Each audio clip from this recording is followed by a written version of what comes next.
Eu queria falar com vocês bastante sobre, voltando ali aquela parte da malha automática que eu tinha falado antes, e sobre tipo de elementos, tá certo? O SolidWorks Simulation basicamente utiliza esses três tipos de elementos que eu estou mostrando para vocês aqui, que são elementos tridimensionais tetraédricos. Então aqui eu tenho uma apresentação do elemento de segunda ordem, tá certo? Tetraédrico, o elemento triangular de casca e o elemento de viga. Então esses elementos, eles já chegam para vocês aí no Simulation bonitinhos, arrumadinhos, digamos assim, com as suas equações definidas, tá certo? Então tudo tá certinho para que você já pegue, use no seu projeto e tenha o seu resultado. E qual a diferença para alguns dos outros softwares, por exemplo? Esse aqui é um aspecto que vai ficar bem claro para vocês.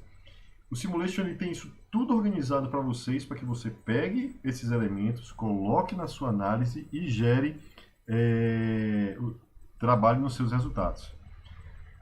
Já existem alguns softwares, tá certo? Que eles são mais high-end, digamos assim, que eles permitem, eles não só fazem com que você pegue alguns modelos de elementos que já estão definidos, primeiro que eles têm muitos modelos de elementos, não vão se resumir a tetraédrico, triangular, você vai ter elementos quadrados, você vai ter elementos hexaédricos, de diversas formas diferentes.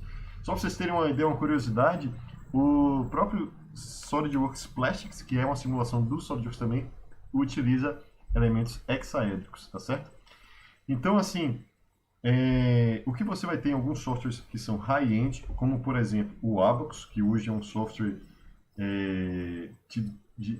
para fazer análise de altíssimo nível na indústria, como por exemplo crash test em carros, né, batida, para você analisar como é que as estruturas estão se deformando ali, de todos aqueles componentes.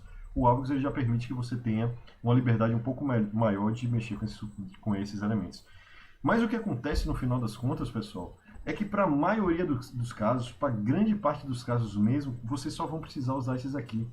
E ainda digo mais, o que muitas pessoas terminam fazendo, mesmo em software high-end, é utilizando elementos e formulações padrão. Então terminando não utilizando toda a extensão que você pode ter. Então, basicamente, eu diria que esse aspecto que eu estou mostrando aqui é um aspecto que fica bem fácil de você diferenciar o que é o SolidWorks de um Abacus, por exemplo, né? Tem um software um pouco diferente também, mas enfim. Fica bem fácil de você diferenciar. E aí, o que eu quero trazer é o seguinte. É como se, para um Abacus, você tem mais ferramentas, digamos, para poder fazer uma determinada análise. Mas para as ferramentas que vocês têm nos dois, digamos assim, que são comuns, você vai gerar um mesmo resultado, porque basicamente é uma calculadora, são duas calculadoras diferentes e algumas têm mais opções.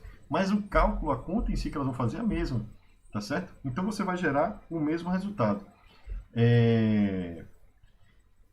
Digamos assim, não, basicamente, esse exemplo é muito legal da calculadora, né? Então, se você vai ter recursos a mais ou não, não importa, a gente vai estar gerando os mesmos resultados. Então, vocês podem ter, por isso, já é uma base que você vai ter aí de que, na verdade, o software, a resposta que ele vai ter para simulações, ela vai ser bem precisa, né? Isso aqui, eu estou trazendo aqui, está no manual teórico, tá bom? E vocês, caso vocês queiram se aprofundar na formulação que ele utiliza para cada um dos elementos, que é algo que eu particularmente recomendo muito, é interessante que vocês olhem esse manual teórico que está aqui nessa descriçãozinha que eu coloco aqui para vocês verem. Então lá você vai encontrar formulação do elemento, você vai encontrar formulação da matriz de rigidez, todas as informações teóricas que são muito importantes para que você entenda o que você está fazendo, inclusive. Tá bom?